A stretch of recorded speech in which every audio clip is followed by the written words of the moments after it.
In today's video, I'm going to teach you how to add a card to the Apple Wallet on your iPhone 15 Pro Max. It's a simple and quick process, and by the end of this video, you'll have your card set up and ready to use. Let's start by launching the Wallet app on your iPhone. This is your go-to spot for managing all your cards and passes. Once you open the app, look towards the top right corner of your screen. There you'll find a plus icon, which is your gateway to adding new cards. Tap on that and you'll be presented with a few options. You'll see choices like debit or credit card, and you might also find options for loyalty cards, transit cards, or other types of passes you want to incorporate into your wallet. For this demonstration, let's go ahead and tap to add a debit or credit card, but know that the process is quite similar for other card types. Once you've made your selection, tap.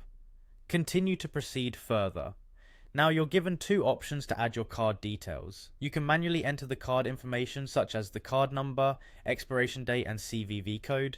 Ensure that you input this information accurately to avoid any hiccups in the verification process.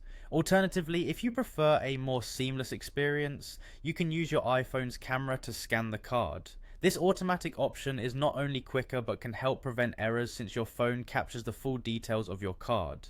Once you've entered or scanned the card information, the next step is to follow the prompts to complete the verification process.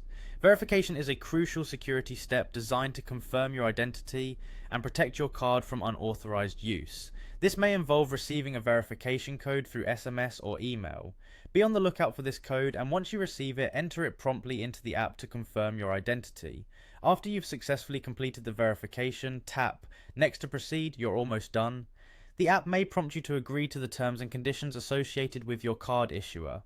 It's important to review these terms as they'll outline how the card will be used with your Apple Wallet and any related fees or charges. Finally, once you accept the terms, your card will be added to your wallet, and there you have it. You're now ready to make payments with just a tap of your iPhone, making your transactions smooth and effortless. Thank you for watching, and I hope you found this guide helpful. Make sure to subscribe for more tips and tricks for your iPhone 15 Pro Max and beyond.